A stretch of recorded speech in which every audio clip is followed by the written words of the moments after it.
അസ്സലാമു അലൈക്കും വറഹ്മത്തുള്ളാഹി വബറകാതുഹു. പ്രിയമുള്ളവരെ, വിശുദ്ധ റമദാനിലെ അതിപ്രാധാന്യം അർഹിക്കുന്ന രണ്ടാമത്തെ പത്തിലേക്ക് നമ്മൾ പ്രവേശിച്ചിരിക്കുകയാണ്. ഇത് പാപമോചനത്തിൻ്റെയും പശ്ചാത്താപത്തിൻ്റെയും സമയമാണ്. ഇസ്തിഗ്ഫാറിൻ്റെയും തൗബയുടെയും സമയമാണെന്നർത്ഥം.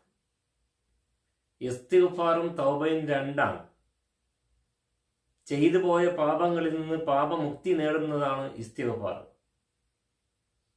ചെയ്തു പോയ പാപങ്ങളിൽ നിന്ന് ഒഴിവാകുകയും മേലിൽ അതിലേക്ക് മടങ്ങുകയില്ല എന്ന് പ്രഖ്യാപിക്കുകയും ചെയ്യുന്നതാണ് തൗബ അഥവാ മടക്കം. തീർച്ചയായും പശ്ചാത്താപം ഒരുപാട് ഐശ്വര്യ വർഷങ്ങൾക്ക് പോലും കാരണമാണ്. ലോകമെമ്പാടുമുള്ള മുസ്ലിം സമൂഹം പാപമോചന പ്രാർത്ഥനകളിലും പശ്ചാത്താപത്തിലുമായി കഴിഞ്ഞുകൂടിക്കൊണ്ടിരിക്കുന്ന സമയത്താണ് നാമുമുള്ളത്.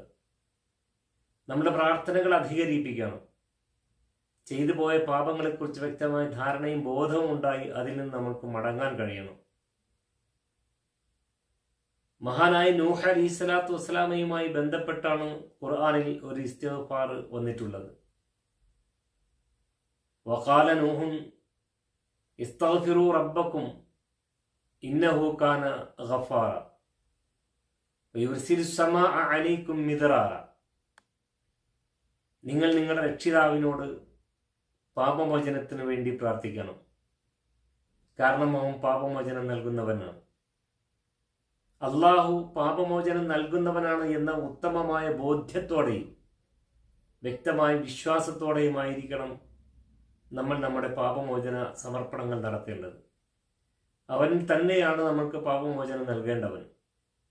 ആ ബാധ്യത്തോടു കൂടി നമ്മൾ പശ്ചാത്തപിച്ചാൽ അള്ളാഹു ആ പാപമോചന പ്രാർത്ഥന സ്വീകരിച്ച് നമ്മളെ അനുഗ്രഹിക്കുക തന്നെ ചെയ്യും. പാപമോചനം നൽകുമെന്ന് മാത്രമല്ല, ഒരുപാട് ഐശ്വര്യങ്ങൾക്ക് അത് കാരണമാവുകയും ചെയ്യും. അതാണ് ആയത്തിന്റെ തുടർഭാഗം സൂചിപ്പിച്ചത്.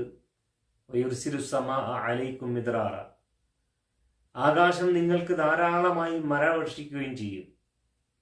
മഴവർഷം നമുക്കറിയാം, ഭൂമി അത് തണുക്കുവാനും അതിൽ സസ്യലതാദികൾ കിളിർക്കുവാനും മനുഷ്യ ജീവിതത്തിന് ആവശ്യമായ ഉൽപ്പന്നങ്ങൾ ഉണ്ടാകുവാനും ഒക്കെ മഴയുടെ ആവശ്യകത ഉണ്ടാകേണ്ടതുണ്ട്.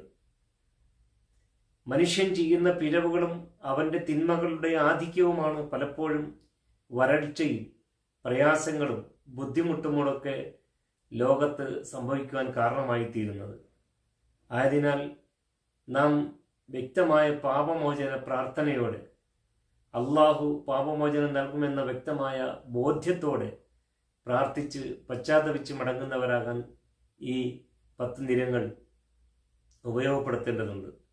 റബ്ബ് സുബ്ഹാൻ പരമാവധി സമയങ്ങളെ അവനെ അറിഞ്ഞും മനസ്സിലാക്കിയും അവനോട് പ്രാർത്ഥിക്കുന്ന സൗഭാഗ്യശാലികളിൽ നാം എവരെയും ഉൾപ്പെടുത്തുന്നതോടൊപ്പം അള്ളാഹു വാഗ്ദാനം ചെയ്യുന്ന ഇസ്തിഗ്ഫാറുമായി ബന്ധപ്പെട്ട സൗഭാഗ്യങ്ങൾ ഏറ്റുവാങ്ങുന്ന മഹാഭാഗ്യശാലികളിൽ നാം എവരെയും ഉൾപ്പെടുത്തട്ടെ എന്ന് പ്രാർത്ഥിക്കുകയും ചെയ്തുകൊണ്ട് വാക്കുകൾക്ക് വിരാമം. അസ്സലാമു അലൈക്കും വറഹ്മത്തുള്ളാഹി വബറകാതുഹു.